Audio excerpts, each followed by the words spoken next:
Ok. Listo. Comenzamos, maestro. Muchas gracias. Bueno, pues vamos a empezar por ahí. Ya vi una pregunta. Dice, estudio criminología y criminalística. ¿Cómo me especializo? Bueno, ya hay algunas universidades que tienen la maestría en victimología, algunos diplomados o algunas certificaciones. Tendríamos que verificar solamente qué institución nos da esa validación o esa certificación, pero bueno, ya hay diplomados, ya hay maestrías, y estoy segura que en un futuro no muy lejano vamos a empezar a tener la licenciatura de victimología como una licenciatura completamente independiente, porque la victimología es muy amplia. Ok, bueno, ¿qué conceptos operacionales deben de manejar ustedes para entender la victimología forense? Voy a ir desde lo básico, ¿verdad?, hasta el área que nos compete en este momento, que es la victimología forense. Bueno, primero que nada, la victimología es una ciencia independiente. Si es que tengo abogados aquí en línea, es muy importante empezar a trabajar con los abogados. De repente, el criminólogo, la criminóloga, el criminalista ya maneja estos términos, pero a mí me ha pasado que muchas veces el más renuente ante este nuevo conocimiento son los abogados, ¿no? De repente el abogado o la abogada siguen pensando que la criminología, que la victimología son ciencias meramente auxiliares del derecho penal.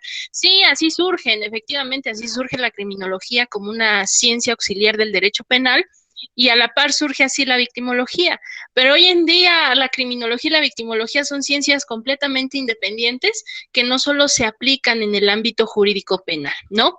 Como ustedes ya saben, la criminología tiene áreas de especialidad en el ámbito preventivo, social, comunitario, pedagógico. Entonces ya no solamente es jurídico, y exactamente lo mismo está pasando con la victimología, ¿no? La victimología ya está abriéndose puertas a otras áreas, principalmente en el ámbito familiar y el ámbito civil y laboral también. Ay,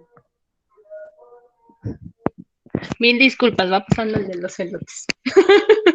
Bueno, a ver, entonces hablamos que la ciencia es la victimología es una ciencia completamente independiente, es una ciencia autónoma, es una ciencia que utiliza el método científico, utiliza sus propias técnicas y tiene áreas de especialidad. Eso es bien importante, para que el día de mañana que ustedes encuentren expertos de otras áreas y nos digan que la victimología sigue siendo una disciplina, nosotros debamos de justificar que no es así, es una ciencia completamente autónoma.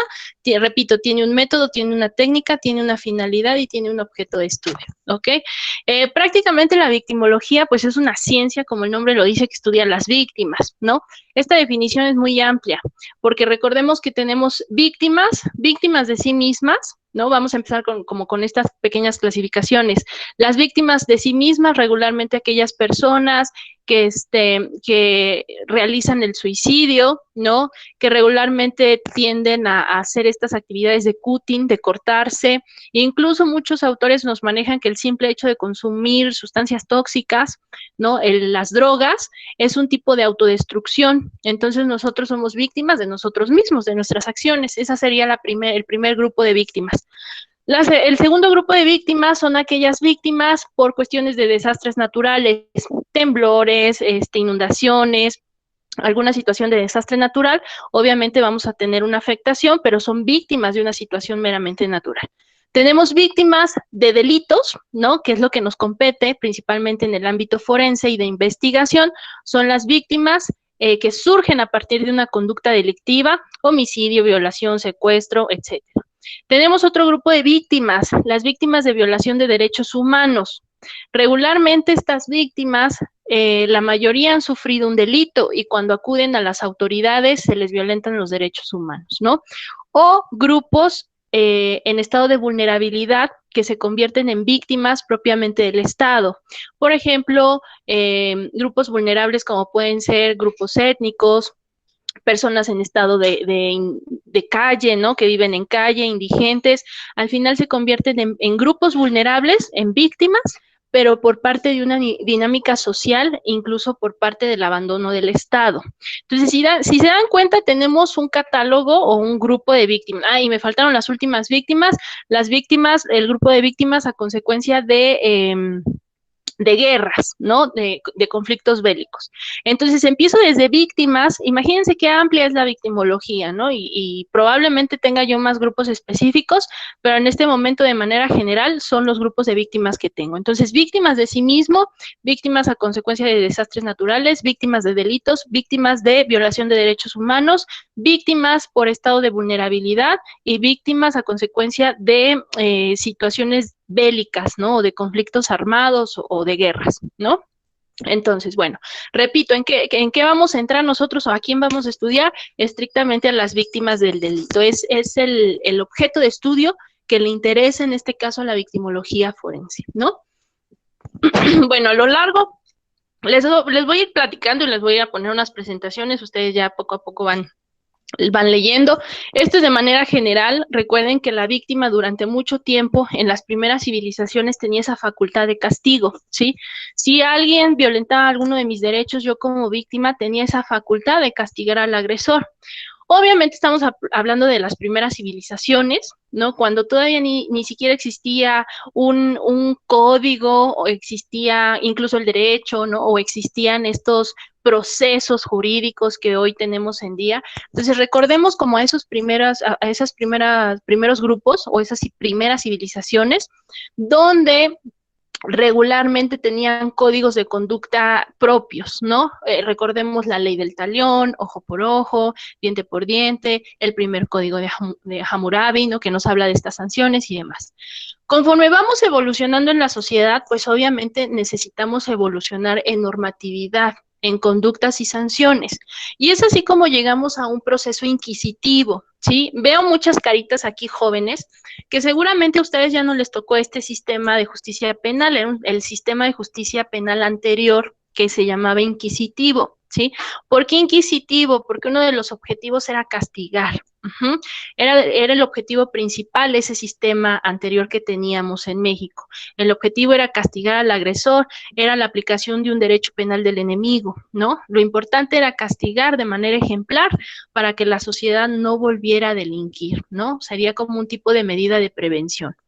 Y después de este proceso inquisitivo que vimos que tenía muchísimas fallas, mucha violación de derechos humanos, poca respuesta jurídica, ¿no? Y que obviamente la víctima era olvidada prácticamente por este sistema. Yo aplaudo completamente la reforma que se vive en el 2008, ¿sí? Esta reforma del 2008 da pie a que se modifique este sistema de justicia penal y hoy en día tenemos un nuevo sistema que se llama precisamente proceso penal acusatorio, ¿no? Que seguramente ustedes ya están empapados de este tema porque son las nuevas generaciones que han estado saliendo, egresando y ya tienen este conocimiento básico, es lo que nos enseñan ya en la escuela, ¿no? El otro sistema ya no lo estamos viendo para nada, nos estamos enfocando en este nuevo sistema que muchos todavía le llaman nuevo sistema de justicia penal, ¿no? O proceso penal acusatorio. ¿Por qué es tan importante esta reforma? Porque para la victimología, yo se los digo como victimóloga, para mí esta reforma, les digo, la aplaudo, porque creo que uno de los objetivos principales de esta reforma es precisamente la protección y la reparación de la víctima, ¿sí? Una víctima que en otros sistemas y en otros momentos fue olvidada, hoy trata de tomar ese papel y se trata de resguardar, de apoyar, de brindarle esa reparación integral a la víctima. Entonces es fundamental. ¿Y cómo es posible que yo pueda reparar ese daño integral a la víctima? Pues obviamente aplicando la victimología forense, ¿no? He ahí la respuesta del por qué es tan importante empezar a especializarnos en victimología forense, ¿sí? Porque uno de los objetivos principales es la reparación integral. Me voy a adelantar un poquito. Independientemente de que mi víctima quede con vida después del delito, o que mi víctima desafortunadamente haya perdido la vida, recuerden que vamos a tener víctimas secundarias, que regularmente va a ser la familia. Entonces, la familia se tiene que reparar ese daño, ¿no? Por la pérdida de la víctima. Entonces, ¿cómo lo vamos a lograr? Pues haciendo una investigación. ¿Y cómo se hace esta investigación? Pues a través de las técnicas y los métodos propios de la victimología forense. Entonces voy avanzando. Esta lámina siempre se las pongo, ya saben, los padres de la criminología y los padres de la victimología. No voy a hacer mayor hincapié, pero bueno, aquellos que no conocen todavía los padres de la victimología, los tenemos aquí, es Mendelssohn y Henting, ¿no? Ellos son los primeros que empiezan a estudiar a la víctima, empiezan a hacer tipologías, empiezan a hacer clasificaciones de las víctimas y gracias a ellos es la base de que hoy exista la victimología, ¿no? Por supuesto, toman muchas técnicas y métodos propios de la criminología, por eso son ciencias hermanas prácticamente, ¿no? Incluso hasta los términos son muy similares. Criminodiagnóstico, victimodiagnóstico, factores criminógenos, factores victimógenos, ¿no? Toman muchos lineamientos de la criminología y los convierten al estudio de la víctima. Es muy sencillo. Recuerden que la victimología surge como una victimología clínica, ¿sí? Más adelante vamos a ir haciendo esa división, qué es la victimología clínica, qué es la victimología forense, porque de repente he visto en la praxis que muchos victimólogos o criminólogos que empiezan a especializarse en victimología están aplicando la victimología clínica a un ámbito forense y estamos cometiendo muchísimos errores y lo vamos a ir viendo poco a poco, ¿no? Ok, bueno, voy avanzando. El método científico, siempre les voy a hablar del método científico, siempre que doy una clase, una ponencia, una capacitación, lo primero que les digo es, deben conocer el método científico. Si ustedes no conocen el método científico, no pueden hacer investigación, ¿sí? Toda la investigación que ustedes realicen, digo investigación entre comillas, que no esté basada en método científico, no va a funcionar. No les van a aceptar esa investigación. Recuerden que al final su investigación va a ir en un documento, ¿sí? Que regularmente ese documento le llamamos peritaje. Entonces, si ese peritaje, esa investigación previamente no fue realizada con método científico, créanme que no se las van a aceptar. Y si se llega a aceptar esa prueba, es muy probable que en una etapa de juicio oral o en una audiencia oral nos empiecen a cuestionar.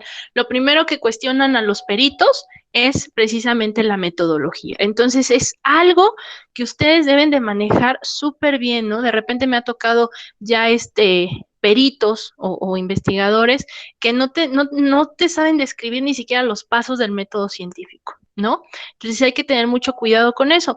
Digo, al final, pues es como muy lógico hacer una investigación. Primero observo, genero hipótesis, hago experimentación, obtengo resultados. Es que de repente es como muy lógico y muy sencillo, pero sí hay que ser muy puntual en cada paso que voy a aplicar en mi método científico. Entonces, aquí les pongo de manera general los pasos del método científico, que es la observación, es el planteamiento del problema, una hipótesis, la experimentación, los resultados que se convierten en teorías o en modelos. Y lo vamos a ir puntualizando cuando lleguemos al aspecto forense, ¿ok?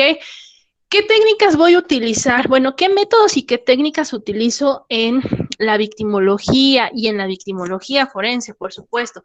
No solamente en la victimología forense, en la criminología, en la criminalística, en todas las ciencias, debo de utilizar métodos y técnicas. Incluso esos métodos y esas técnicas van a tener que estar plasmados en mi documento de investigación. Les voy a decir esta palabrita, documento de investigación, que no es otra cosa más que mi peritaje, ¿ok? Entonces, siempre es muy importante identificar qué métodos y qué técnicas estoy aplicando y que obviamente tienen que ir correlacionadas. Eso es fundamental en el ámbito de investigación, ¿no? Les pongo aquí algunos tipos de métodos que seguramente ustedes ya conocen. El sintético, el analítico, digo, esos son de cajón, ¿no? Síntesis, digo, análisis y síntesis, esos son de cajón. Documental, histórico, deductivo, inductivo, algunos de los métodos, ¿no? Método clínico o técnica clínica, la observación, entrevista, cuestionarios, ¿no? Estadística, análisis de casos, son algunos ejemplos. Ustedes pueden aplicar más de acuerdo a su investigación, ¿sí? De acuerdo al caso en particular. Ajá. Y regularmente utilizamos varios métodos y varias técnicas, no solamente uno ni una técnica, son varios, entonces para que lo tomen en cuenta. Y bueno, ya dijimos que la victimología, voy a avanzar un poquito, la victimología es una ciencia independiente que utiliza el método y la técnica, creo que hasta ahí vamos bien. ¿Cuál es el objeto de estudio de la victimología? Pues obviamente es la víctima, es la persona, ¿sí? Vamos a estudiar personas. Igual que en la criminología, recuerden que tenemos un enfoque biopsicosociocultural, ¿no? Hace algunos años era biopsicosocial, hasta ahí aprendimos, o al menos yo lo aprendí en la escuela, era un enfoque biopsicosocial. Hoy nos damos cuenta que también el aspecto cultural es importante, ¿no? Y que de repente mucho tiempo pensamos que lo cultural y lo social eran lo mismo, y no es así. Entonces, vamos a estudiar a la víctima, obviamente, pero desde un enfoque, repito, biopsicosociocultural. Y yo, Loida, yo, estoy anexando el aspecto político, ¿sí? Porque muchas conductas, o incluso, bueno, de manera general les digo, muchas de nuestras conductas son conductas políticas, ¿sí? Entonces, hoy en día tendríamos que estar estudiando tanto a la víctima como al agresor desde un enfoque biopsicosociocultural y político, repito, porque muchas de nuestras conductas meramente son políticas, ¿sí? Entonces, lo vamos a ir detallando más adelante cuando lleguemos a la parte ya práctica de la victimología forense, sobre todo por cuestiones de víctimas de, se me ocurren estos grupos vulnerables o estas víctimas que sufren de homicidio, de desaparición forzada o desaparición de persona por cuestiones de defensa de derechos humanos o de defensa del ecosistema. No tenemos, hoy en día México es uno de los países con mayor índice de víctimas, que estas víctimas pertenecen a movimientos de defensa rurales, de defensa de ecosistema. Entonces, esas son cuestiones políticas que me convierten en víctima, ¿sí? Hay intereses de por medio políticos. Entonces, será importante analizar esos perfiles desde una perspectiva política, ¿no? Entonces, bueno, lo vamos a ir detallando. ¿Qué más va a estudiar la victimología aparte de la víctima, de la persona, con este enfoque biopsicosociocultural y político? Pues obviamente va a estudiar la conducta, ¿sí? Y nosotros le llamamos victimización. No es otra cosa más que la conducta del delito, es el proceso, la victimización es el proceso por el cual una persona tiene la calidad de víctima, es decir, es el resultado del delito. Acuérdense de los diferentes grupos de víctimas que les dije al principio, ¿sí? En este caso solo estamos estudiando víctimas de delitos. Entonces, la victimización va a ser ese proceso y va a ser el resultado del delito. Entonces, voy a estudiar a la víctima, voy a estudiar la conducta. Y cuando yo estudio la conducta, voy a empezar a estudiar todos esos factores alrededor que favorecieron, escúchenme, que favorecieron la victimización, ¿sí? Y cuando digo favorecieron, quiero decir que hay factores alrededor de las personas que nos orillan a ser víctimas de determinados delitos. No quiere decir que la víctima esté buscando, no quiero decir que la víctima esté buscando el delito, ¿sí? Una víctima jamás va a estar buscando el delito, una víctima jamás va a querer ser víctima del delito, o sea, no se levantan por la mañana y siempre les pongo este ejemplo, no se levantan en la mañana y ojalá me violen, me maten, me secuestren, ninguna víctima, ¿sí? Pero obviamente hay características biológicas, como dice aquí, biológicas, psicológicas, socioculturales, incluso políticas, que me van a orillar a una victimización potencial. Hoy en día, eso es bien importante cuando ustedes hagan investigación victimológica. Esas tipologías que aprendimos en la universidad de completamente inocente, de medianamente culpable, más culpable que el agresor, esas tipologías son historia. Ya no las aplicamos, ¿sí? Es una cuestión de violación de derechos humanos. Esas tipologías que aprendimos de Mendelssohn, de Mogentin, se quedan en esa parte de historia de la victimología. ¿Por qué? Porque hoy en día, sobre todo en nuestro país, estamos viviendo una dinámica de violencias, ¿sí? Que cualquiera de nosotros puede ser víctima de cualquier delito. Yo en este momento, Loida, voy a pagar mi colegiatura al banco, ¿no? Y en ese momento llegan y asaltan al banco y ya fui víctima potencial. No es que esté buscando la victimización. Puede ser que en este momento yo vaya cruzando en una avenida y de repente haya un enfrentamiento armado, salgo lesionada, y no es que yo esté buscando el delito. es que la dinámica de violencia que está viviendo nuestro país está potencializando que cualquiera de nosotros sea víctima de cualquier dinámica de delito, ¿no? Y bueno, más adelante voy a aterrizar en esto, porque desde la victimología, obviamente estudiamos el delito, por supuesto, pero abajo del delito estudiamos la violencia o las violencias, ¿sí? Ese conjunto de factores de violencia que me desencadenó un delito.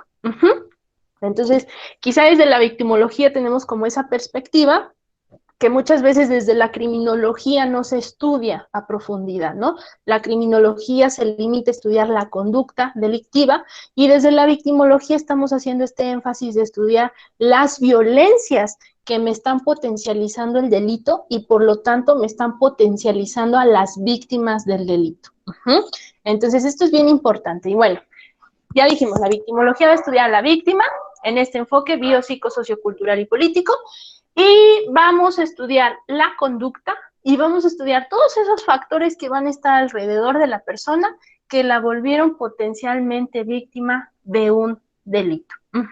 Y estos factores de riesgo, ¿no? O factores de vulnerabilidad los vamos a encontrar en estas esferas. Esos factores pueden ser biológicos, médicos, genéticos, pueden ser psicológicos, cognitivos, ¿no? Pueden ser sociales, conductuales, culturales, y ya dijimos político. Y bueno, vamos a empezar. ¿Qué voy a investigar de mis víctimas? Todavía no entro a victimología forense, ¿eh? Estoy todavía con este preámbulo de la victimología en general. ¿Qué estudia la victimología? ¿Qué voy a obtener de información en mi investigación? Pues obviamente personal, familiar, sexual, obviamente de la víctima. ¿Sí? Todos los paquetes, así como aprendimos en la criminología a estudiar estas esferas o estos paquetes del agresor, exactamente lo mismo con la víctima. Tengo que conocer quién era esta persona o quién es esta persona, ¿sí? Desde el ámbito o la esfera, como ustedes quieran llamarle, paquete, esfera, personal, familiar, sexual, el área pedagógica, lo laboral, lo sociocultural, lo económico, lo financiero, lo digital. Hoy en día es fundamental que ustedes hagan investigación tomando en cuenta el aspecto digital, ¿sí? Nosotros ya tenemos una doble vida y nuestra doble vida es digital. Esa otra parte de nosotros es un aspecto digital. En redes sociales regularmente proyectamos un tipo de perfil, un tipo de características que quiero que conozcan los demás, ¿no? Y entonces muchas veces ese tipo de perfil está o muy alejado de la realidad o es una proyección completa de lo que soy realmente, ¿no? Entonces esta parte digital en el ámbito de investigación es fundamental porque muchas veces, ¿verdad? Cuando hacemos investigación, las personas alrededor que tenían contacto con la víctima no identifican ningún antecedente, no sabían que consumía drogas, no sabía que estaba metida en problemas de conductas, problemas delictivos, etcétera, y por la parte digital nos arroja muchísima información, ¿no? Eso es fundamental, empezar a investigar esta parte digital de las personas, porque repito, creo que la mayoría, y más con esta situación que estamos viviendo a nivel mundial, nos vimos obligados, ¿verdad?, a tener este acceso digital. Aunque algunas personas se resistían, ¿no?, a no tener Facebook, WhatsApp y todo esto, hoy esta dinámica social que vivimos a nivel mundial de pandemia, pues nos ha orillado a utilizar estos paquetes digitales. Entonces es fundamental. Obviamente el aspecto clínico lo voy a estudiar de mi víctima, es fundamental hacer un análisis clínico, no solamente de salud física, sino de salud mental. Y por eso se considera víctima la mujer celosa que agrede, ya no vi, ahorita checo sus preguntas, medio vi una pregunta ahorita de la mujer celosa que agrede al hombre, ay, ya vamos a empezar. No creo que muchos ya me conocen, ¿no? Soy feminista y esta perspectiva de género es fundamental para la investigación victimológica. Voy a adelantarme porque ya los estoy escuchando. Ay, maestra, no todos los homicidios de mujeres son feminicidios. Ya lo sé, ya sabemos. Por eso vamos a hacer investigación. Efectivamente, ¿no? Ahorita que vi la pregunta, no todas las muertes de mujeres son feminicidio, por supuesto, me queda clarísimo. Pero lo que también nos tiene que quedar claro es que todos los procesos de investigación forense tienen que ser con perspectiva de género, ¿sí? Y la perspectiva de género no tiene que ver nada más con la mujer, ¿eh? Tiene que ver con una expresión e identidad de género que no es estrictamente de la mujer. Y ahorita vamos para allá, cuando lleguemos a estos protocolos de actuación que nos habla precisamente de las perspectivas de género.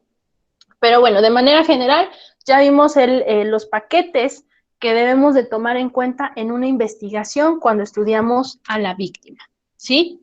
Bueno, voy a hacer una pequeña pausa de 5 minutitos porque no alcancé a ver las 2 preguntas que tengo aquí que me arrojaron. Son tan amables, por favor, de abrir su audio, decirme su nombre, su formación, si son abogados, criminólogos, estudiantes, y su pregunta. Vi 2 preguntitas aquí.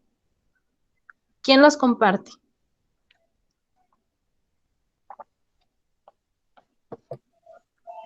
Yo le compartí la pregunta de que la mujer se considera víctima cuando es celosa y agrede al marido.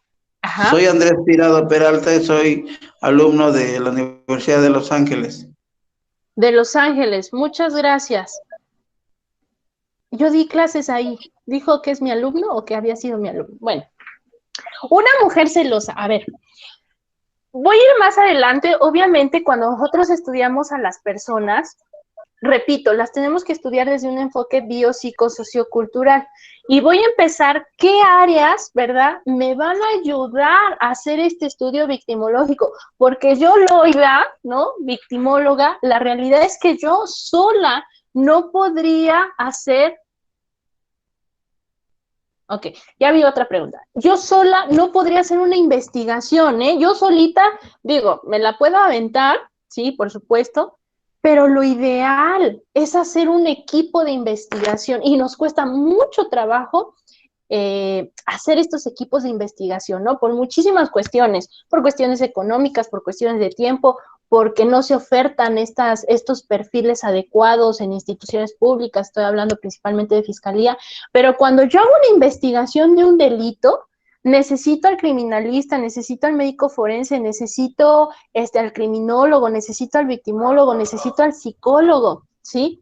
Y viene a colación con esta pregunta si una mujer celosa que primero agredió al esposo y luego resultó víctima del esposo, hay todo un proceso psicológico que yo tengo que estudiar en mi víctima. Repito, muchas veces cuando atendemos a víctimas de violencia familiar, tenemos como estos ejemplos, ¿no? La mujer que denuncia al esposo y que lo perdona 2, 3 días después y regresa con el esposo y dentro de 2 meses otra vez lo vuelve a denunciar y nosotros nos preguntamos, ¿no? Ay, ¿por qué no lo deja? Pues si se la golpea todo el tiempo, oiga, sí, pero el proceso cognitivo que tiene esta mujer y proceso de victimización es muy complejo, ¿sí? No es que un día despiertes y digas, ay, sí voy a dejar a mi marido porque me golpea.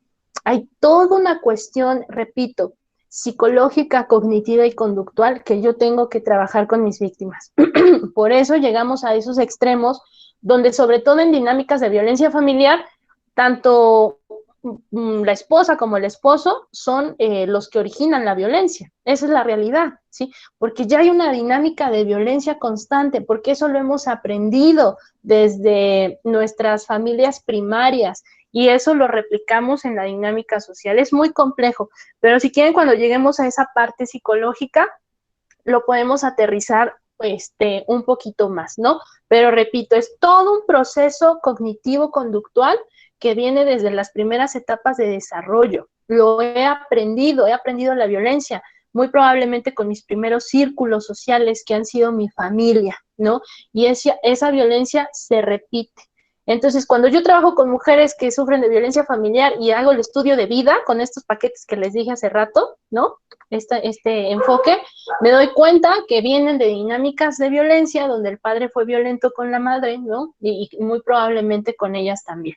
Entonces, hay una cuestión ahí de raíz, de origen familiar. Por eso la familia es fundamental estudiarla, ¿no? Pero bueno, en esas cuestiones vamos. Y repito, la perspectiva de género, como no sabemos de perspectiva de género, cuando escuchamos estas palabras perspectiva de género, pensamos que es una protección a la mujer estrictamente, y no, la perspectiva de género va más allá de darle preferencia, me dicen muchos, es que se le da preferencia a las mujeres. No, es una cuestión sociocultural y política, sí, por eso les digo, el enfoque político es fundamental. Yo, Loida, yo ya no puedo desapartar el enfoque político en un proceso de investigación, ya no puedo, ¿sí?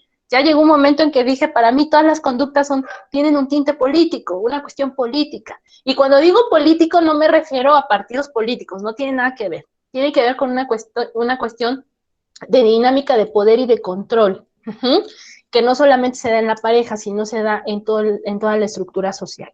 Entonces es un poquito complicado quizá al principio de entenderlo, pero entre más nos empapemos de estos conceptos operacionales, más vamos a entenderlo. Entonces, repito, la perspectiva de género no solamente es una cuestión de proteger, de darle preferencia a la mujer, no, es una cuestión que viene de un elemento meramente político, donde hay una escala de vulnerabilidad y los más vulnerables siempre van a ser niños, niñas, adultos mayores, mujeres, y aumentenles vulnerabilidades. Una mujer embarazada que pertenece a un grupo étnico, que no sabe hablar, que no sabe escribir, ¿sí? Tengo un sinfín de vulnerabilidad y todo esto me va a orillar a que sea más fácil una víctima de cualquier tipo de explotación, principalmente de explotación. Pero bueno, vamos a ir avanzando, ¿ok?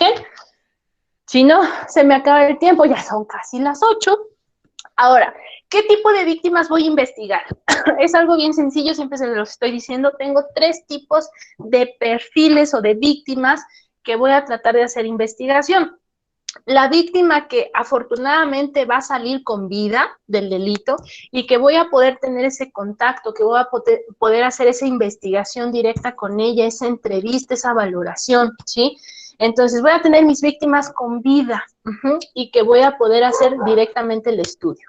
Voy a tener víctimas muertas que desafortunadamente han perdido la vida a consecuencia de la conducta delictiva. Entonces, aunque mi víctima haya perdido la vida, la víctima me va a dar una gran cantidad de información. Siempre les digo esto, la víctima es el objetivo principal de investigación, porque la víctima estuvo en el lugar, la víctima tuvo contacto con el agresor, la víctima es la que sufrió el daño. Entonces, ¿quién es mi fuente de mayor información? Siempre va a ser la víctima. ¿Sí? Siempre va a ser la víctima. Entonces voy a tener víctimas con vida, voy a tener víctimas que desafortunadamente han perdido la vida y voy a tener víctimas en situación de desaparecida o no localizada, y eso no me impide el proceso de investigación. Me lo dificulta un poquito, por supuesto, porque no tengo a la víctima directa, pero eso no quiere decir que no pueda hacer investigación, ¿sí? Voy a obtener información de otras fuentes para poder realizar mi perfil victimológico. Y es algo que nos van a cuestionar muchísimo, es algo que nos cuestionan sobre todo en los métodos y las técnicas, porque recuerden que la criminología y la victimología son ciencias que estudian la conducta. Oigan, aquí tengo como muchas personas que no tienen perspectiva de género, todas sus preguntas van encaminadas, ¿y qué pasa con el hombre que es golpeado por la mujer? Ya me están saliendo aquí los defensores de los hombres. A ver, voy a hacer otra pausa. Váyanse a estadísticas. Con eso, ahí van a tener sus respuestas. Analicen ustedes estadísticas de los últimos 5 años. ¿Quién sufre de mayor cantidad de violencia directamente por género? Las mujeres. ¿Quién sufre de agresiones sexuales, de violaciones? Váyanse a estadísticas, principalmente niños, niñas y mujeres.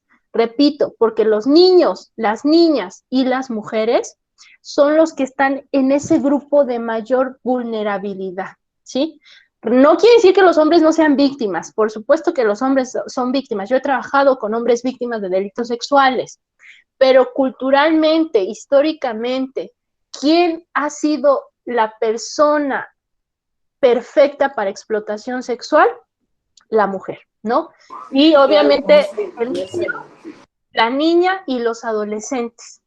Y repito, tiene que ver con una cuestión histórica. Si yo no entiendo esa parte histórica, cultural, de las primeras generaciones hasta nuestras fechas, no la voy a entender, ¿eh? Esa cuestión de género, por aquí veo algunas caritas de mis alumnas, alumnos, exalumnos, que ya les he dado como esos temas de género y es bastante complicado entenderlo, porque no es muy sencillo entender la perspectiva de género, ¿sí? Pero váyanse a sus estadísticas. Repito, no quiere decir que solamente las mujeres sufran de violencia y que los hombres no.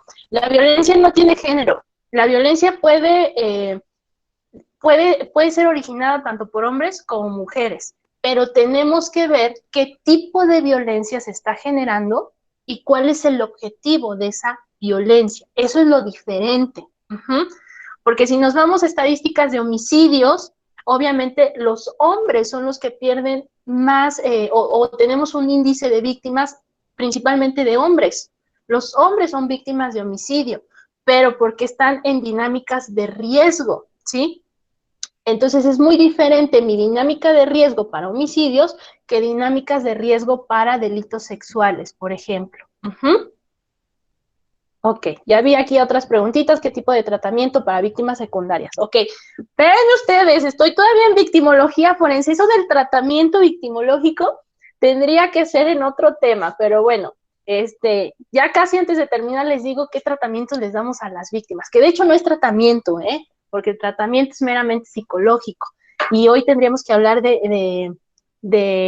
exacto, hombres muriendo en manos de hombres, sí, efectivamente, ¿no? Eso no quiere decir que las mujeres tampoco maten, pero bueno, voy a avanzar porque si no, no vamos a terminar, y el tema no es género. Si quieren ya, si nos dan la oportunidad aquí, Copejú, más adelante hablaremos de un tema de género. Es buenísimo hablar de género, porque nos abre como otras perspectivas. Repito, no nada más es una protección a la mujer la cuestión de género, ¿no? También el hombre se ve afectado por cuestiones de género. Pero bueno, avanzamos. Entonces tengo víctimas muertas, desafortunadamente, víctimas que van a quedar con vida y víctimas que van a estar en calidad de desaparecido, no localizada, y va a ser la misma investigación. Sí, Julie, tú porque eres apasionada del género aquí, de la perspectiva de género.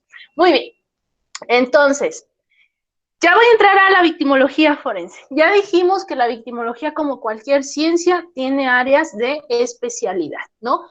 Y dentro de la victimología, pues voy a tener la victimología jurídico-penal. Siempre les pongo esta lámina porque a mí me encanta esta clasificación. Ok, sería muy bueno. Más adelante hacemos ese tema de género. Aquí les pongo tres áreas de la victimología que para mí son fundamental, sobre todo en el ámbito jurídico-penal.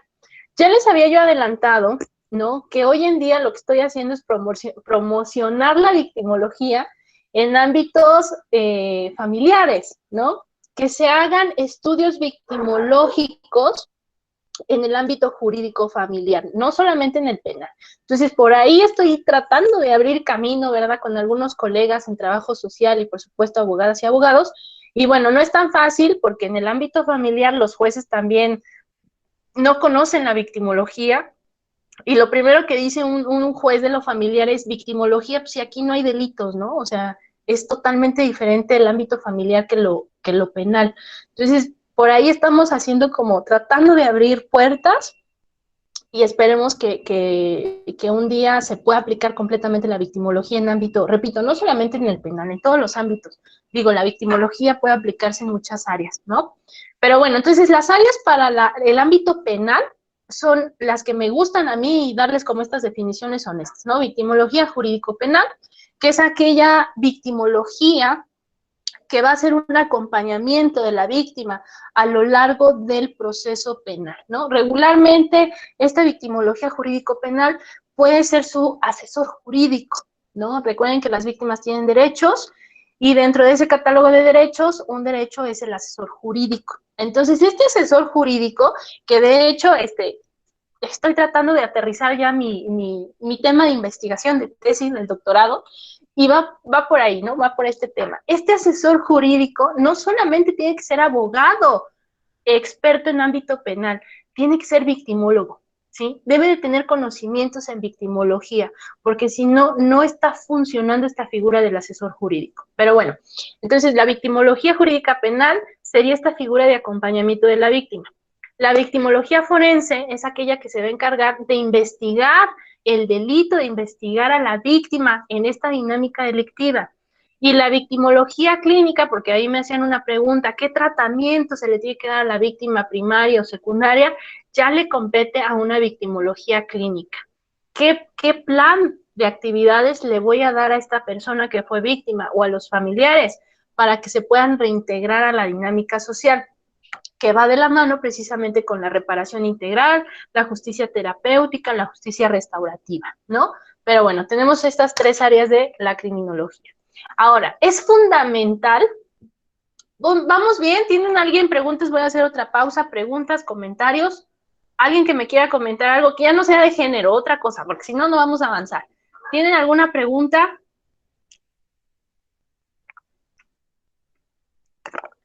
¿No?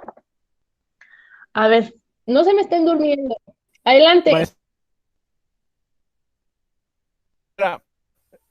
Maestra, ¿me escucha? Sí, sí, sí. Maestra.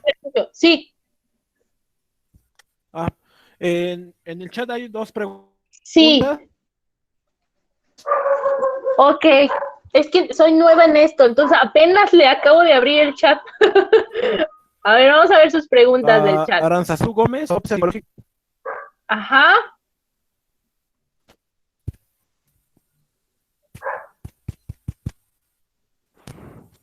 Ay, aquí están. A ver, voy a leer lo que dice en el chat porque no se pueden quedar con esta información. Dice, entonces se puede llamar víctima potencial a la mujer que a altas horas de la noche por colonias donde la delincuencia está a la orden del día y con minifalda, al igual que con joyas, estaría en esa categoría de víctima potencial. A ver, todos somos víctimas potenciales, ¿eh?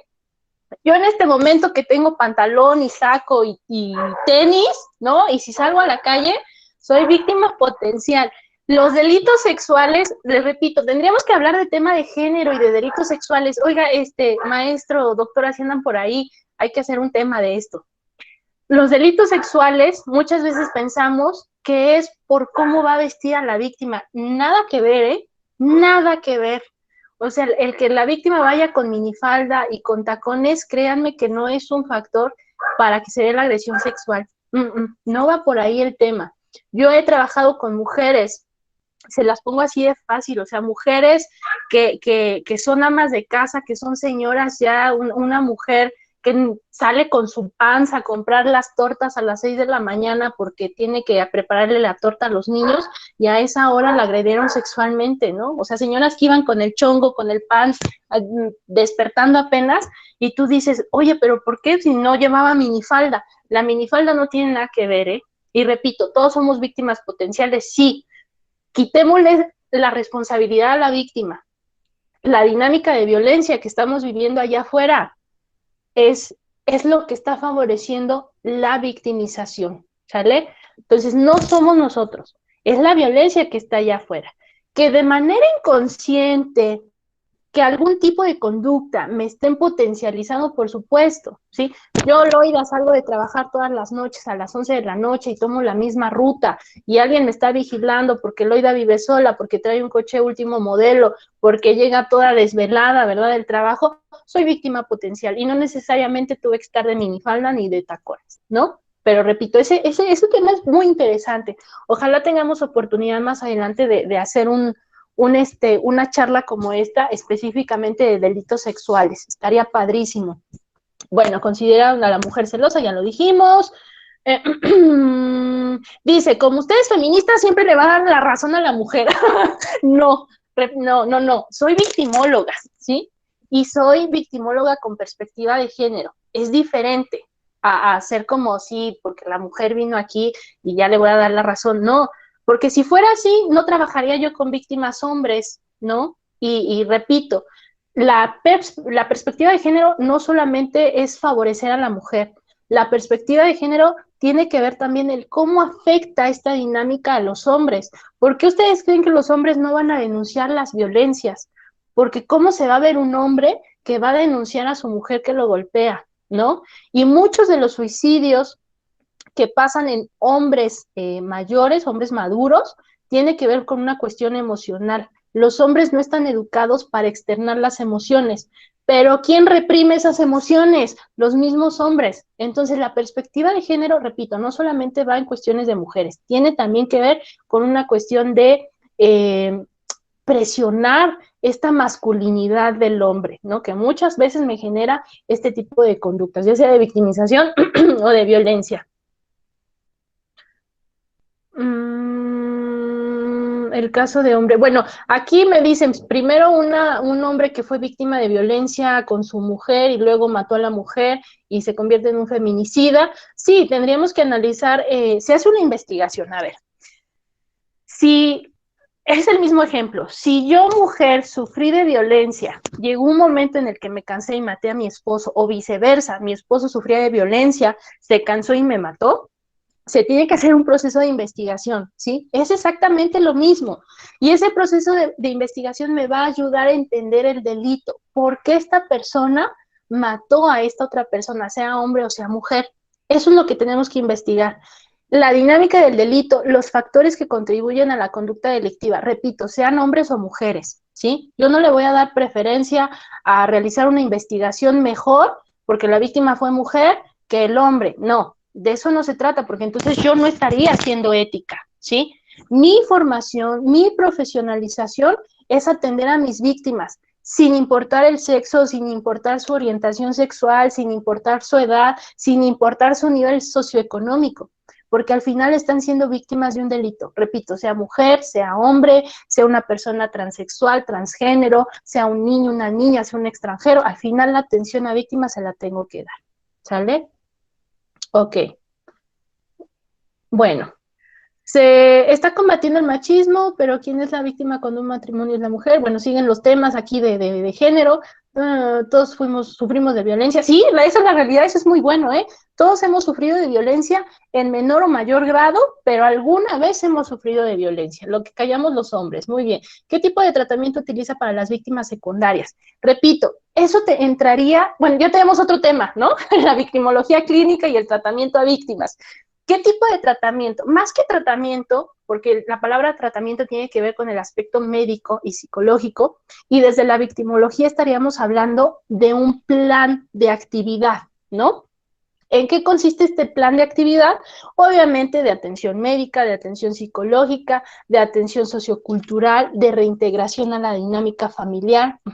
Entonces, ¿cómo yo atiendo a las víctimas? Repito, no solamente es mandarlas a terapia con el psicólogo y ya, no. Necesito un equipo inter y multidisciplinario que ayude a la víctima a regresar a su estado de vida natural antes del delito, ¿sí? Entonces, lo vamos a ver si quieren un poquito más adelante, más rápido, pero estaría muy bien en otra sesión. Bueno, Aranzazú, en caso de que las víctimas fallecidas considera viable utilizar la autopsia psicológica, sí, por supuesto. Maestra, ¿me escucha? Sí, lo escucho, ya estoy hablando mucho, dígame, máster.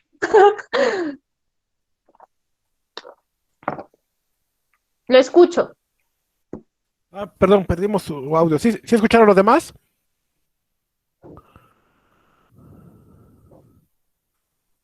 Perfecto.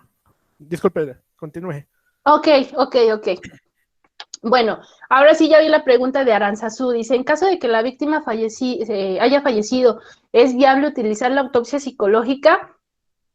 Sí. De hecho, hoy en día la autopsia psicológica también es una técnica, yo sé que es una técnica meramente psicológica, ¿no? Es del área de psicología.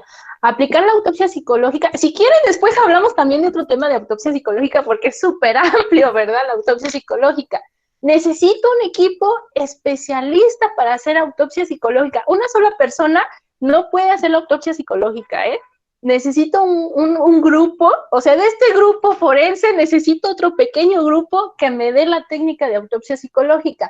Y sí la considero viable. A pesar de que mi autopsia psicológica surge como una técnica de investigación propia para delitos de homicidio dudoso y suicidio, hoy en día la autopsia psicológica se está ampliando, ¿no?, a un panorama de investigación no solamente de suicidio o de homicidio.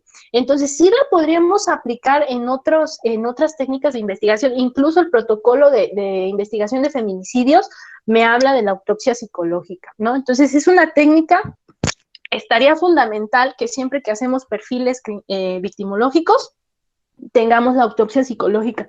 La autopsia psicológica me va a dar mucha información para que yo pueda realizar un perfil victimológico. ¿Puedo realizar un perfil victimológico sin la autopsia psicológica? Sí puedo, ¿no?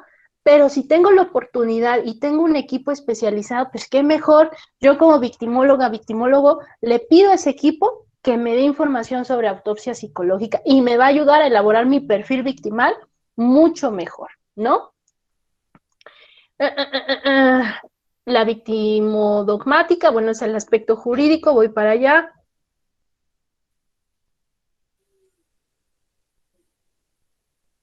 Estoy leyendo sus preguntas, algunas no las entiendo.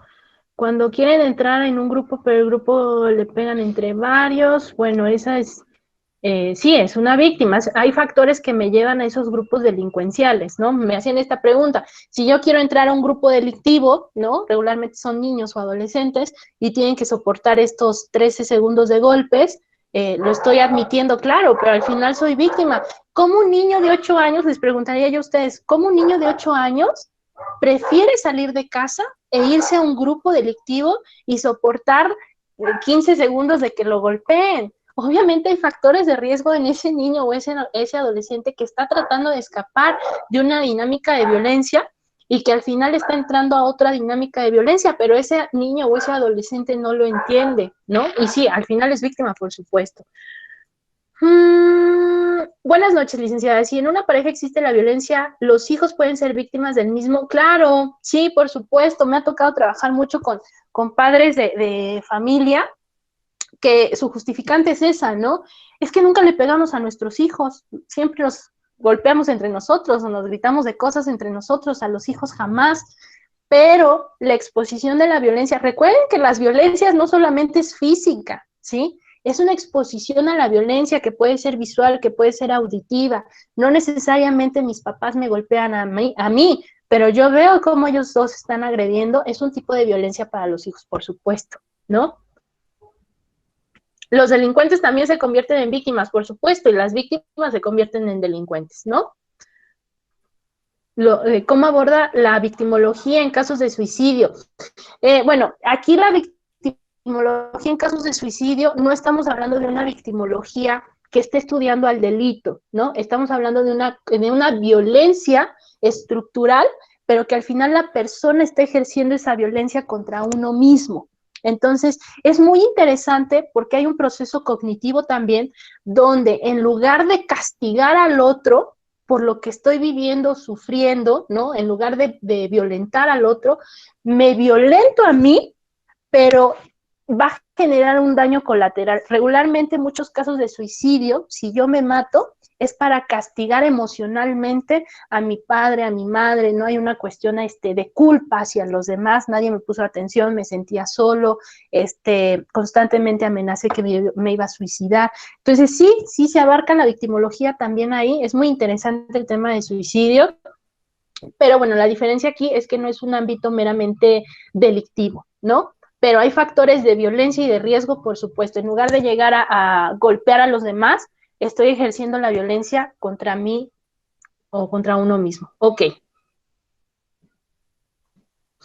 me dicen aquí que si podría hablar de la autopsia psicológica, pero ¿qué creen? Si no, no me va a dar tiempo terminar esto de la victimología forense. Les prometo que le voy a pedir a la doctora Dolores que nos dé un espacio para hablar de autopsia psicológica y de delitos sexuales, que por aquí salió el tema, ¿no? Ya tenemos 2 temas pendientes, entonces, bueno, ojalá más adelante se dé la oportunidad. Bueno, rapidísimo, ¿cuáles son los derechos de las víctimas y por qué hoy en día estamos hablando de victimología forense? Sí, porque es importante la investigación de un experto en el ámbito forense. Aquí tengo la justificación. El artículo 20 constitucional me habla que la víctima tiene derecho a un asesor jurídico, coadyuvar con el Ministerio Público, atención médica, psicológica y jurídica, pero lo más importante, aquí me lo dice, la reparación integral del daño. La victimología forense me va a ayudar a investigar el delito, a entender la conducta delictiva, pero desde la víctima, a entender esos factores de riesgo que la llevaron a ser víctima de ese delito, a entender las consecuencias del delito en mi víctima y tratar de entender cómo puedo yo reparar a esa víctima. Eso es lo bonito, porque la victimología, independientemente de que sea un elemento de investigación de prueba, ¿sí?, para que se determine que sí hubo un delito, que tal persona es responsable del delito, también la victimología me va a ayudar a poder plasmar ¿Qué es lo que necesita la víctima para su reparación integral? Eso es lo maravilloso de la victimología. Por eso es tan importante que ustedes empiecen a intervenir en estos procesos, porque no solamente se trata de darle el castigo al agresor,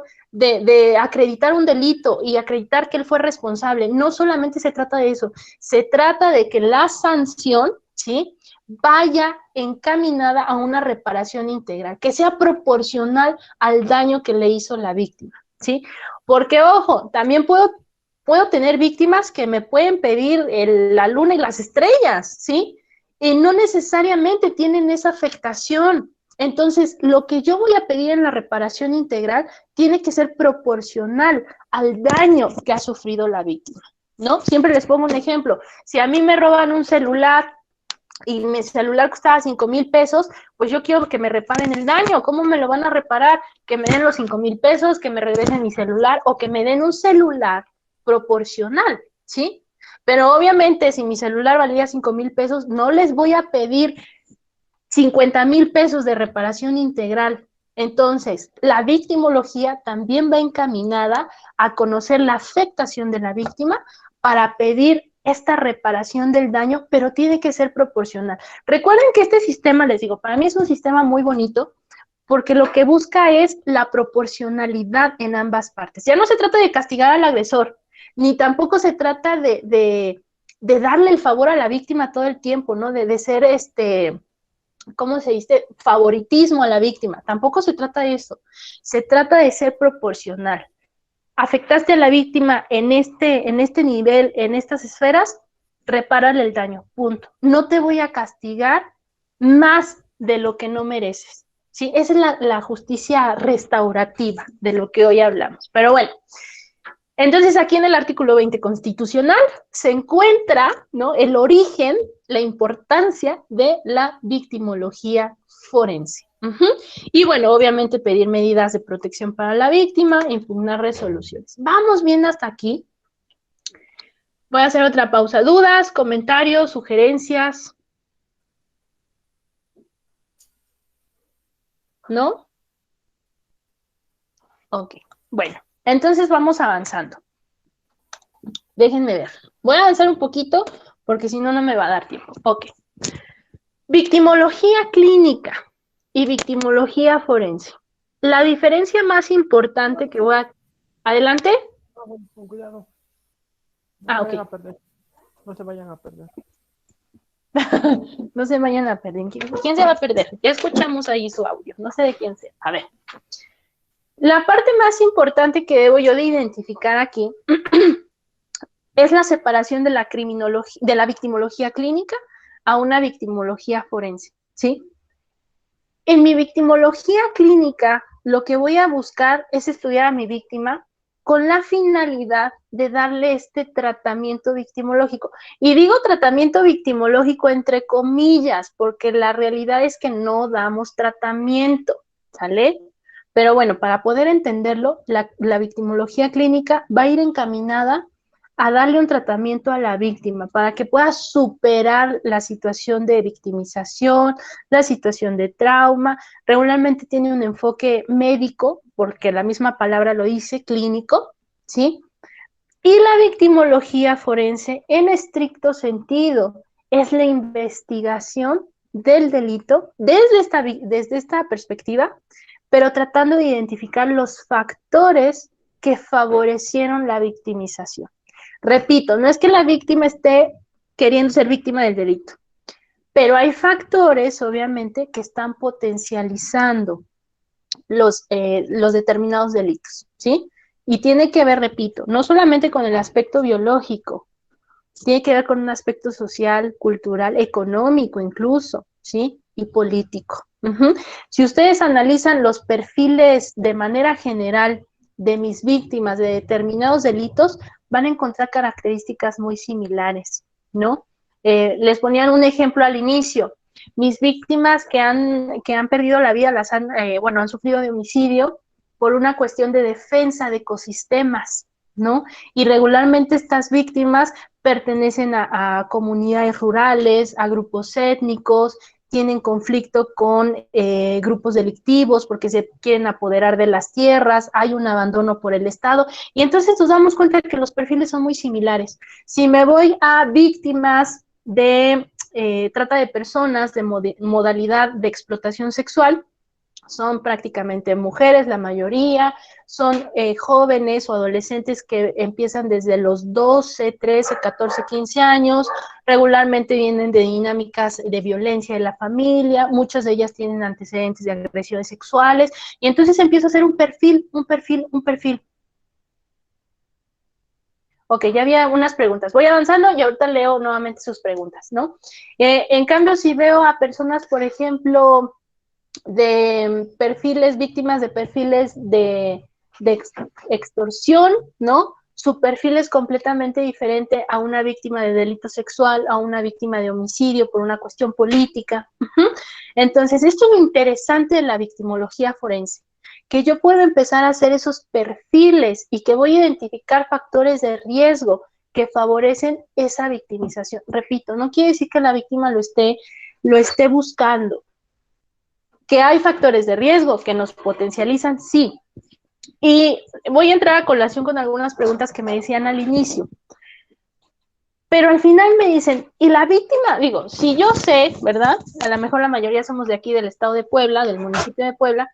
Yo sé que no puedo pasar con mi celular sobre la avenida 8 Poniente porque me van a robar el celular. O sea, ya lo sé, todo el mundo lo sabe, ni por la 8, ni por la 10, ni por la 18, ¿no? Tampoco, porque ya sabemos que si pasamos por ahí nos van a robar. Pero de todos modos paso, estoy consciente que me pueden robar y de todos modos paso. Voy a entrar en otra materia rapidísimo. Al final, el Estado, ¿sí? Es lo que yo estoy peleando siempre. El Estado debería garantizar la seguridad pública. Ajá. Pero eso no quita que nosotros seamos responsables, por supuesto, de nuestras conductas. Efectivamente, estoy totalmente de acuerdo. Tenemos que hacer estrategias de autoprotección para nosotros. Si yo antes, Loida, podía salir a tomar a medianoche y regresar en un Uber y no pasaba nada, eso era hace 10 años. Pero si hoy hago lo mismo, sé que me pongo en riesgo. Ajá. Pero obviamente yo, Loida, porque tengo estos conocimientos, pero mucha población que no tiene acceso a esta información, ¿sí? Que su nivel sociocultural, incluso educacional, está limitado porque pertenece a un grupo vulnerable, obviamente los factores son más potenciales de que cometan un delito con estas personas. Eso es lo que quiero que entiendan. Sí, me queda claro que yo tengo que ser responsable de mi conducta, por supuesto, pero hay grupos que van a tener mayores factores de vulnerabilidad, ¿sí? Y no vamos lejos, ustedes vean, o sea, váyanse a las estadísticas del ENVIPE, métanse a ENVIPE y traten de identificar características generales de las víctimas. Son personas que desafortunadamente la mayoría pertenece a un grupo social abandonado por el Estado, ¿no? No tienen acceso a la educación, no tienen acceso a la salud, son personas con un nivel sociocultural muy limitado, muy bajo, ¿no? No quiere decir que no haya víctimas de otros niveles socioculturales, por supuesto que los hay, pero la realidad es que entre más limitada esté mi población a acceder a cubrir estas necesidades, más fácil se van a cometer conductas delictivas con ellas, ¿no? Y bueno, entonces vamos avanzando. La victimología forense, ya dijimos, que es la encargada de estudiar el delito, de estudiar la víctima, para ayudar precisamente a identificar cómo se cometió el delito, quién fue el responsable del delito, pero sobre todo, cuál es la afectación de la víctima. Eso es bien importante. ¿Cuál es su afectación? Para yo poder pedir una reparación integral proporcional al daño. Ajá. Bueno, a ver, déjenme ver por aquí cómo era esto del chat. Ay, no me vaya yo a salir. Dice, y cuando es una víctima por delito sexual, si existe un tratamiento que sirva, considero que es el único delito donde es muy difícil que se recuperen, ya que este delito fractura la parte medular de su personalidad. Estoy completamente de acuerdo con usted, colega Porfirio de Jesús. Estoy totalmente de acuerdo, ¿no? Ya si tenemos oportunidad de hacer un diálogo de delitos sexuales, la sexualidad y la personalidad van así, de la mano, Entonces, yo soy un ente sexual desde antes de nacer hasta el día en que yo muero. Si me violentan el aspecto sexual, el aspecto de mi sexualidad, ojo, o sea, recuerden que el aspecto de sexualidad no tiene nada que ver con el acto sexual, el coito, no, somos, y muchas veces hablamos de sexualidad ya cuando somos adolescentes, no, la sexualidad viene desde antes de nuestro nacimiento hasta el día que morimos, y la sexualidad abarca estos enfoques que les acabo de decir, lo biológico, lo psicológico, lo sociocultural, lo político. Entonces, si yo soy afectada, yo soy agredida, como dice aquí, en la parte medular de mi personalidad, Loida, ¿sí? Es un ser sexual. Y si alguien lastima a Loida en ese aspecto sexual, me rompen completamente.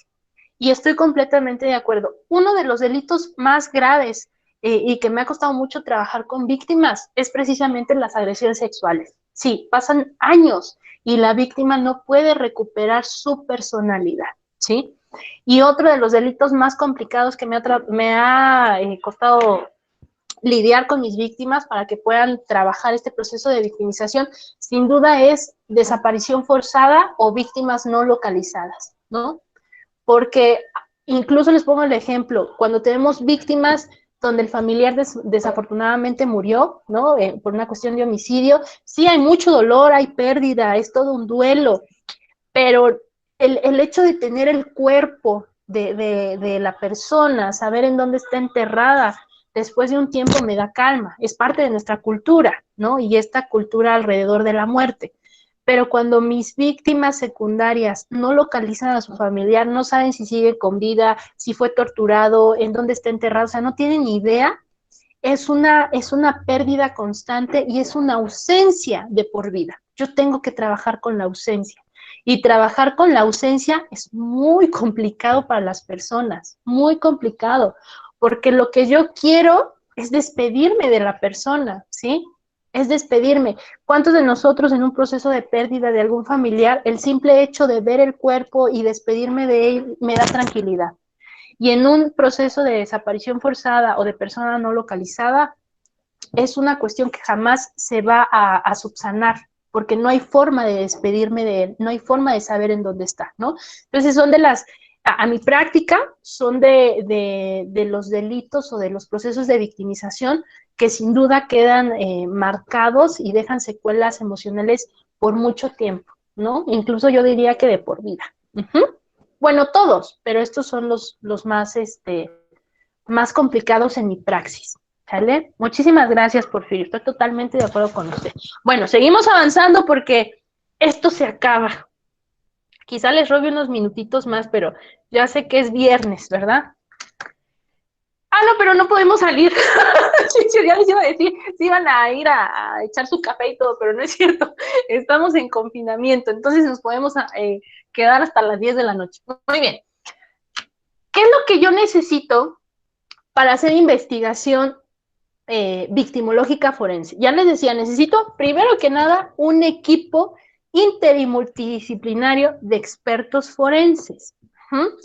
Voy a necesitar, les pongo aquí algunas áreas, la criminología, me voy a adelantar, la criminología, la sociología, la antropología, la psicología, la criminología, el criminólogo. Todo este equipo maravilloso de perfiles de investigadores forenses son fundamental para realizar una investigación, ¿sí? El criminólogo solo no lo puede hacer. Y ojo, criminólogos, porque me ha tocado que el criminólogo recibe los peritajes de todas las áreas, lo lee, copia y pega, hace su peritaje y ya hizo su perfil criminal, ¿no? O su perfil criminológico. Y eso no es investigación, eso nos lo enseñaron hace 20 años en la escuela. Sí, hacemos síntesis, sí, pero la síntesis no nada más es copiar y pegar lo que me dicen otros expertos y ya hacer mi conclusión. No, tengo que hacer investigación. Y nos está costando mucho trabajo hacer investigación. Lo digo no solamente como criminólogos, ¿no? Yo también soy criminóloga, lo digo de manera general. Pongo énfasis en la criminología y la victimología porque nos han enseñado y hemos aprendido que son ciencias sintéticas. Entonces pensamos que estando en nuestro escritorio, ¿no? Que me pase su peritaje o su estudio medicina forense y luego psicología y luego sociología y ya, hice copia y pega y ya. Eso no es investigación. Tengo que ir a campo, tengo que ir a hacer entrevistas, tengo que hacer correlación interdisciplinaria. ¿Alguien quiere participar? Escucho ruidos.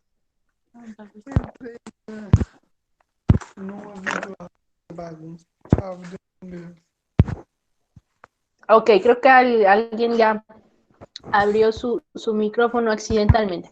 Bueno, entonces lo primero que yo necesito para hacer una investigación, sin duda, es tener un equipo inter y multidisciplinario de expertos forenses.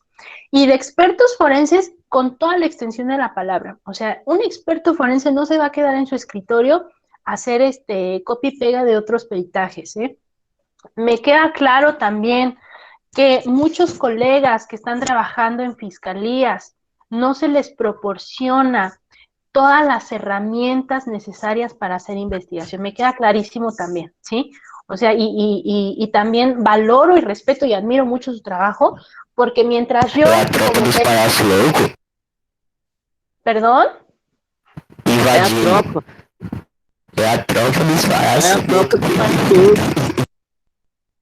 No estoy escuchando.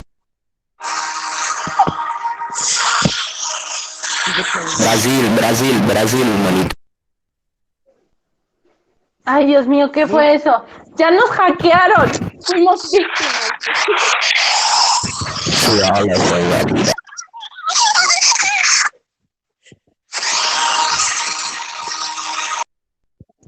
A ver, no sé qué está pasando, pero doctor está por ahí. O bueno, ya creo que ya silenciaron aquí. Sí, ¿verdad? Podemos continuar. No sé qué fue eso, una interferencia de...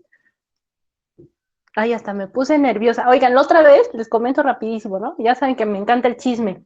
El himno soviético. ¡Dios mío! La Tercera Guerra Mundial se acerca. A ver, les comento rapidísimo porque, bueno, ustedes saben, ¿no? Que esto se está dando mucho cuando te hackean las cuentas y demás. Y ya me pasó una vez, estaba yo tomando una clase y le hackearon la cuenta a mi maestra y fue una cosa terrible. Por ahí anda, Master, ¿todo bien? Listo, maestra. Ay, Dios, ¿qué fue eso? Alguien abrió su micrófono, pero ya La concha de tu madre.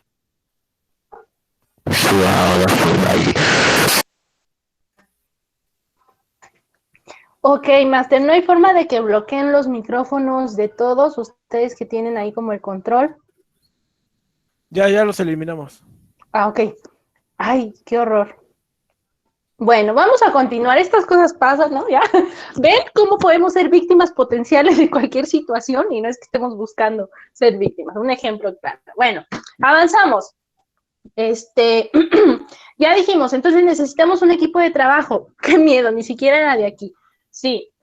Bueno, es bien importante. Les estaba yo comentando que respeto mucho el trabajo que hacen los colegas en instituciones públicas, en fiscalía, porque tienen una gran cantidad de trabajos, eso me queda clarísimo, y que muchas veces se ven limitados por el tiempo y por los recursos. Eso también, o sea, de verdad que los admiro muchísimo, porque mientras yo, ¿verdad, Loida, me doy el lujo de, este peritaje sí y este no, ¿no?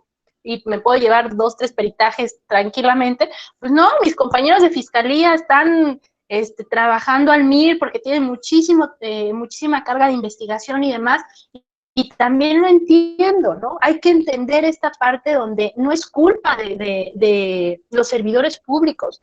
Muchas veces es una responsabilidad por parte de las jerarquías y por supuesto del Estado, que no ha puesto realmente políticas o estrategias encaminadas a fortalecer estas instituciones. No nos hemos quedado cortos.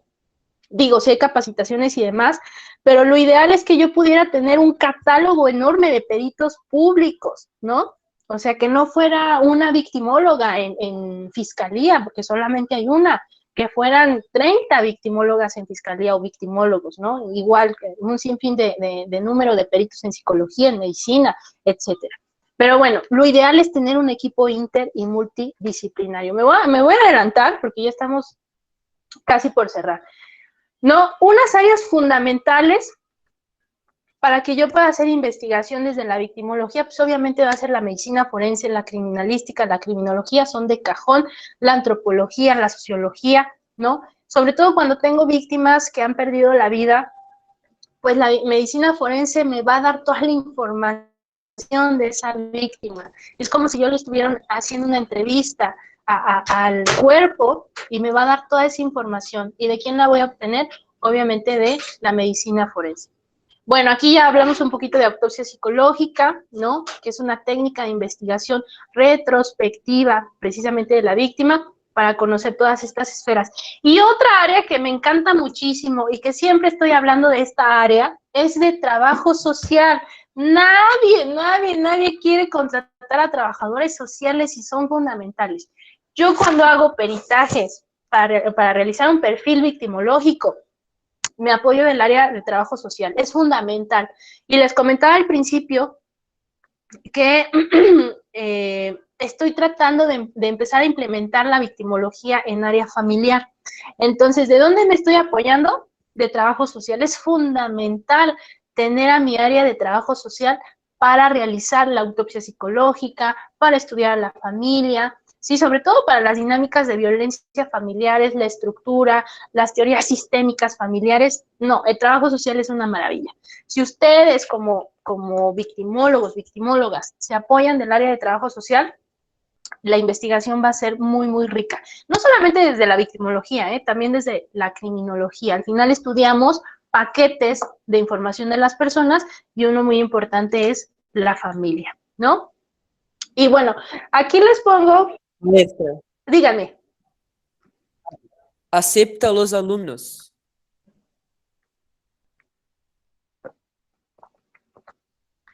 Dice aquí, acepta a los alumnos, no lo entiendo, maestro, yo sé que compartimos el link como que de manera muy pública, pero ya se están hackeando aquí las cuentas. Usted me indica qué procede.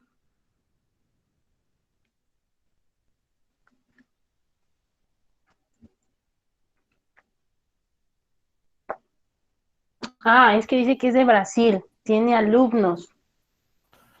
Tienen alumnos. Disculpe, pero las personas que ingresaron al último no respetaron.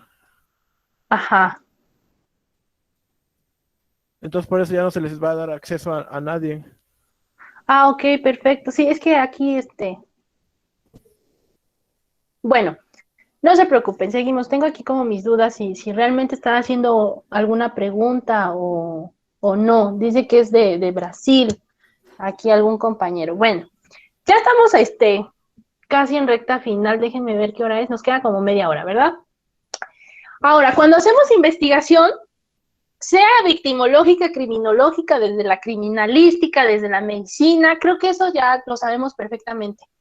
Hay protocolos de investigación para cada delito que investigamos, ¿sí? Si yo estoy investigando un delito sexual, tengo protocolos de investigación en materia de delitos sexuales.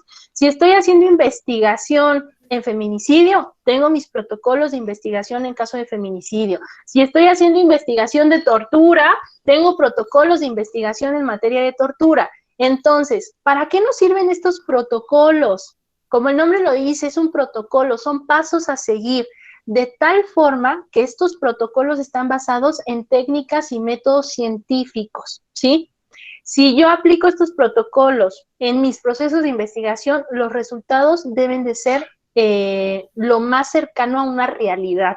Por eso tenemos protocolos homologados, ¿sí? Eso es fundamental. Entonces, nada de que hice mi investigación como Dios me dio a entender, ¿no? Primero fui con la víctima, luego con los vecinos, luego con los... No. Tenemos protocolos de actuación y tenemos que seguirlo. Repito, en sus peritajes, ¿no? Ya tenemos otro tema de peritajes, cómo elaborar peritajes. En sus peritajes, en sus documentos, toda esa investigación que hacen va a ir plasmada en sus peritajes, ¿sí? Y dentro de ese documento, ustedes me tienen que enumerar, me tienen que citar qué protocolos utilizaron para realizar su investigación. Entonces, repito, hay protocolos de investigación ya para prácticamente todos los delitos que vamos a investigar, ¿no? Y sobre todo cuando son delitos de alto impacto. Entonces, Toda investigación tendrá que estar basada con protocolos. Bien, ahora, ya vimos que tenemos que investigar, qué áreas nos van a apoyar para investigar. Vamos a investigar a la víctima, vamos a investigar sus factores de riesgo, los paquetes biopsicosocioculturales, la familia, la escuela, paquete digital, ya lo vimos, y vamos a empezar a estructurar este perfil victimal. ¿A qué se refiere perfil victimal, no? O perfil victimológico, que lo pueden encontrar, que por algunos ya empiezan a hacer la diferencia. El perfil victimal lo puede realizar cualquier experto que tenga conocimientos en el área, y el perfil victimológico es estrictamente por parte de un experto en victimología. Pero bueno, el perfil, ¿no? Como el nombre nos los dice, el perfil es dar esos datos que me permiten conocer a la persona. Ese es un perfil. Un perfil victimal o victimológico obviamente va encaminado a conocer a mi víctima. Estoy hablando de víctimas de delito, porque ya dijimos que teníamos varias víctimas, ¿no? A mis víctimas del delito. Entonces, voy a estudiar a mi víctima, ¿sí? ¿Quién era o quién es esta persona? Sus paquetes biopsicosocioculturales y políticos, ¿sí? Y voy a estudiar sus factores de riesgo, vulnerabilidad. Estos factores de riesgo que me hacen potencialmente más factible a ser víctima de determinado delito, ¿sí? Eso es importante. Voy a estudiar, para realizar mi perfil, también necesito hacer un estudio, dice aquí, análisis del escenario problema. Yo le llamo escenario problema, ¿sí? O análisis de la evidencia conductual. Para aquellos que son criminólogos, criminólogas, estas palabritas seguramente se les hacen conocidas, ¿no? Análisis de la evidencia conductual. Obviamente tengo que estudiar la conducta, la criminodinámica, cómo pasó el delito, ¿sí? Pero a través de un análisis, una interpretación de cómo sucedieron las cosas, por qué sucedieron las cosas. Y obviamente me voy a apoyar del área de la criminalística, ¿sí? Voy a hacer un estudio también o un perfil geográfico, el famoso perfil geográfico, que también lo hacemos para elaborar un perfil criminal o un perfil criminológico. Es fundamental conocer, hacer un mapa mental de las rutas de la víctima, en dónde vivía, en dónde trabajaba, qué lugares frecuentaba, qué rutas utilizaba, ¿sí? Qué horarios, qué características tiene la zona, la arquitectura, el aspecto económico de la comunidad, si es una colonia o una comunidad con alto índice delictivo y qué delitos se cometen ahí. Tengo que hacer una investigación prácticamente de campo de lugar, ¿sí? A eso se refiere un estudio geográfico o un perfil geográfico, que es lo que conocemos actualmente como la técnica de perfilación geográfica, ¿no? O perfil geográfico. Es fundamental, ¿sí? Porque al final estoy tratando de revivir, de recuperar ese mapa mental de mi víctima. Y ahí en ese mapa mental puedo encontrar factores de riesgo. Ahora, obviamente nos ha tocado, ¿verdad? O al menos a mí todavía me tocó y me toca hacer, ¿verdad? Mapeos, donde pongo mi mapita y le pongo como estos puntos importantes, donde vivía la víctima, etcétera, y hacer estos círculos de Canter y demás. Pero los perfiles geográficos, ojo, esto es bien interesante, se empiezan a elaborar de manera digital. ¿Por qué? Porque mi celular me hace un mapeo geográfico impresionante. Me dicen dónde estuvo la víctima, en qué lugar, en qué momento se conectó a internet, en qué cuenta se conectó, ¿no? Cuánto tiempo tardó de lugar A al lugar B. Entonces debemos empezar a trabajar con programas que me elaboren perfiles geográficos, pero de manera digital. Esto de los celulares es un arma de doble filo, porque nos da muchísima información, pero la realidad es que estamos vigilados todo el tiempo, ¿no? Entonces, es muy importante la parte digital, y esta parte digital también me ayuda a elaborar un perfil geográfico digital. Y por último, pues obviamente tengo que conocer al agresor. ¿Y quién me va a ayudar? Pues la criminología, ¿no? Entendiendo el perfil del agresor y entendiendo el perfil de la víctima y conociendo esa criminodinámica, voy a poder entender completamente la conducta delictiva. Entonces es maravilloso cuando todas estas ciencias forenses se conjuntan para obtener esa información maravillosa, ¿no? Y bueno, el perfil victimal El objetivo, obviamente, es darme a conocer quién es esta persona que estoy investigando, si hay víctimas potenciales futuras, sobre todo cuando estoy hablando de cuestiones de dinámicas seriales, ¿no? Homicidas seriales, agresores sexuales seriales, ¿no? A mí me pasó trabajar un perfil victimológico con una banda de unos taxistas que estaban violentando, agrediendo sexualmente a jóvenes, ¿sí? Entonces, a través del perfil pudimos identificar, pues, estos perfiles criminales, ¿no? Potenciales, trabajando directamente con las víctimas y prevenimos nuevas víctimas futuras, ¿no? Y bueno, repito, el perfil victimal también me va a ayudar para entender la afectación de la víctima. ¿Qué grado, en qué área estuvo afectación, qué nivel de afectación para pedir una reparación integral y proporcional? Repito, no se trata ya de castigar al agresor, ¿no? Ese tiempo de castigo y de que se pudre en la cárcel, no, ese tiempo ya pasó. Ahora se trata de una justicia que vaya encaminada a la reparación integral proporcional de la víctima, ¿sí? Y, obviamente, a que la sanción del agresor sea meramente proporcional, ¿ok? ¿Vamos bien hasta aquí? Ya casi terminamos. Déjenme ver si tengo más. Sí, hay que compartir con más cuidado las conferencias. La verdad es que yo la publiqué en mi perfil, pero en mi perfil tengo puros alumnos y puros colegas, ¿no? ¿Quién sabe qué pasaría ahí? Pero bueno. Ya casi terminamos. Ya vimos entonces que la victimología forense va a estudiar a la víctima, estos diferentes enfoques biopsicosociocultural, va a estudiar a la familia, va a estudiar el aspecto clínico, va a estudiar el aspecto digital, vamos a estudiar la criminodinámica, vamos a tratar de realizar un perfil geográfico desde la perspectiva de la víctima y, por supuesto, necesitamos conocer al agresor. Ahora, en este aspecto de vulnerabilidad de la víctima, tengo que conocer cuál es el catálogo de vulnerabilidades, ¿no? Le llamo así catálogo de vulnerabilidades, me refiero a factores de riesgo. Si mi víctima tenía antecedentes de consumo de sustancias tóxicas, antecedentes de violencia, antecedentes de violencia con la pareja, ¿no? Violencia en la familia, antecedentes de tener limitantes a acceder a necesidades básicas de desarrollo. Pero algo bien importante que tengo que identificar, y ya lo están viendo en su presentación, son 3 factores de riesgo, ¿sí? O 3 factores victimológicos. El estilo de vida de la víctima, los factores de rutina y los factores de exposición situacional.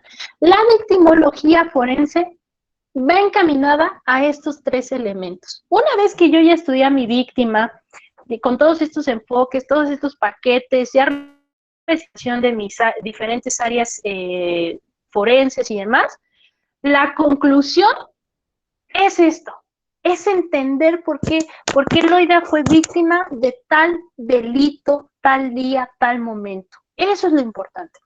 ¿A qué se refiere el estilo de vida? ¿Qué factores favorecen a que Loida sea víctima de un delito?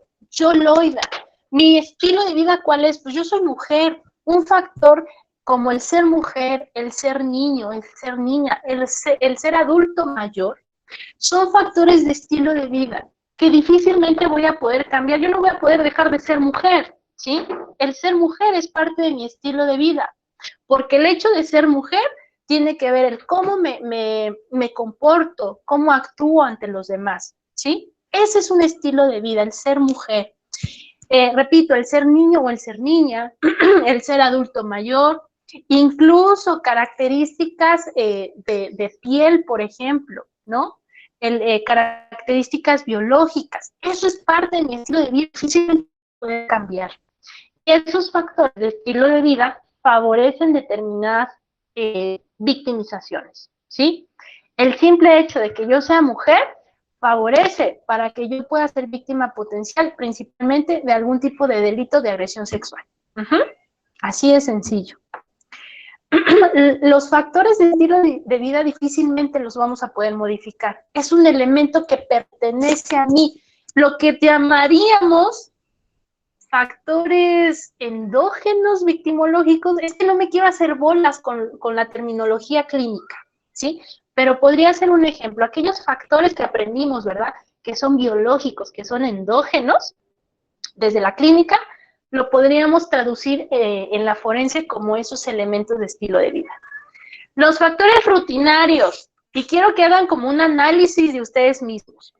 ¿Cuántos de nosotros no tenemos elementos de rutina todos los días? Salimos a la misma hora, tomamos el mismo camión, vamos por la misma avenida, salimos a la misma hora de la escuela o del trabajo, regresamos casi prácticamente en los mismos camiones, ¿no? A mí me toca, luego mis alumnos, no, ya hasta conozco al de la ruta, porque todos los días toman prácticamente el mismo camión, ¿sí? Entonces, esos factores de rutina, que para nosotros son como muy normal, se convierten en factores de riesgo, ¿sí? Si Loida sale todos los días a las 11, 12 de la noche y llega a su casa y vive sola y llega con el coche sola y se tiene que bajar a abrir el portón, ¿no? Porque vive en colonia popular y demás, son factores rutinarios que me están potencializando a ser víctima. Y entonces ustedes me dirían, ay, pues cámbiese de casa, ¿no? Cambie de rutina. No es tan fácil cambiar la rutina tampoco. Entonces, esos factores de rutina me pueden potencializar el ser víctima también. Y por último, los factores de exposición situacional, como el nombre lo dice, meramente situacionales. Han escuchado que dicen ahí, es que estuvo en el lugar y el momento inadecuados. Prácticamente es un ejemplo, ¿sí? Los factores de exposición situacional, donde el simple hecho de estar en el momento en el que se presenta la violencia me convierte en una víctima potencial, ¿sí? Pero obviamente hay un sinfín de elementos atrás que me orillan a que yo esté en ese momento y lugar.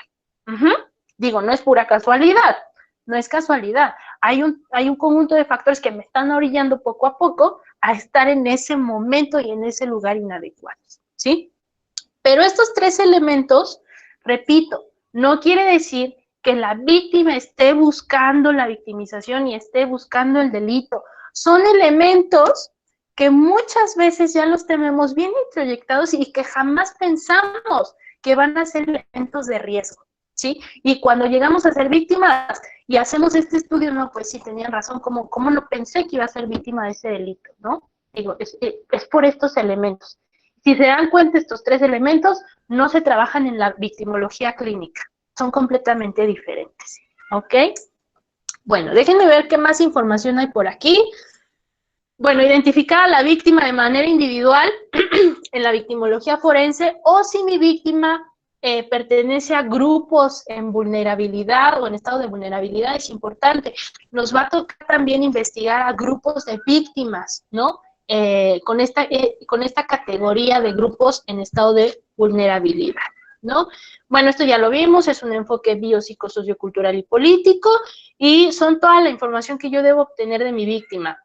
La esfera biopsicosocial, la dinámica de hechos, ¿no? La criminodinámica, la reconstrucción de las 24 horas, eso es fundamental cuando hago investigación. Necesito hacer la reconstrucción, y yo digo que las 24 horas previas, ¿sí? De la conducta delictiva, pero también tratar de identificar cuáles fueron las 24 horas posteriores al delito. Eso es fundamental. La literatura nada más me marca 24 horas previas, pero incluso yo, como les digo, cada quien sabrá las técnicas y métodos, pero te puedes ir más lejos, no 24 horas previas, quizá 48 o 72, porque son fundamentales, 3 días antes de cometerse el delito, ¿no? Sobre todo cuando son víctimas que son, enganchadas a través de redes sociales, ¿no? Hay mucha información. 3 días antes se ponen de acuerdo en dónde verse, hay promesas de trabajo, ¿no? Y demás, y las chicas caen fácilmente en este tipo de delitos. Entonces, bueno, no necesariamente tienen que ser 24 horas, pueden ser 48, 72, incluso más, y no solamente antes del delito. Sería importante saber posterior al delito, lo mismo, 24, 78, 40, ¿qué estoy diciendo? 24, ¿qué? 42 o 70, no, ya no sé ni contar. Bueno, los días que vengan después. Ay, ya, creo que ya llegué a mi top de información. Y bueno, déjenme ver qué más información de una vez son los factores que vimos. Y bueno, creo que esa es... ya. Me voy a quedar con esta imagen. De manera general, ¿cuáles son los propósitos de la victimología forense? Ya vimos, obviamente, estudiar a la víctima, entender la dinámica delictiva, dar elementos de prueba sobre el delito, la responsabilidad, dar una sanción proporcional, pedir la reparación del daño, pero algo bien importante, tengo que reeducar a los jueces, tengo que reeducar al tribunal. Los jueces no saben de victimología. Ay, espero no tener jueces por aquí, ¿no? Pero la realidad es esa, ¿sí? O sea, los jueces tienen poca información de lo que es la victimología, entonces tengo que reeducar a mis tribunales. Les comentaba el caso de los jueces en ámbito familiar, ¿no? Y la victimología, ¿para qué nos sirve aquí? Si aquí no es ámbito de delitos, ¿no? Pero tengo que empezar a reeducar a mis instituciones que administran justicia. 2, es bien importante la cultura de la denuncia y los debidos procesos que busquen una reparación integral de la víctima, ¿sí? Porque si yo doy una reparación integral, es muy probable que esta persona que fue víctima no vuelva a ser víctima de un delito. ¿Sí? Es fundamental la reparación integral. Y por supuesto, esas estadísticas me ayudan a entender el delito, me ayudan a entender la victimización y me ayudan a generar políticas públicas encaminadas a la prevención de la violencia y la delincuencia. Ya no solamente se trata de prevenir el delito, O sea, el delito es la máxima expresión de la violencia. Tengo que prevenir la violencia o las violencias para prevenir los delitos. Entonces, todo esto me ayuda a generar políticas públicas, ¿no? Estrategias de prevención y de políticas criminológicas y políticas victimológicas. Y bueno, me voy a quedar ahí porque me parece que estamos con el tiempo limitado y me gustaría que empezaran con sus preguntas, retroalimentaciones. Si ustedes me dicen, no, maestra, lo que usted está diciendo no es cierto y tienen otra información, con mucho gusto, de eso se trata, de compartir toda nuestra información como expertos. Los empiezo a escuchar, uno por uno, por favor. Adelante. Maestra. Sí, lo escucho. Permítame tantito, por favor. Voy a detener la grabación, por favor. Ok.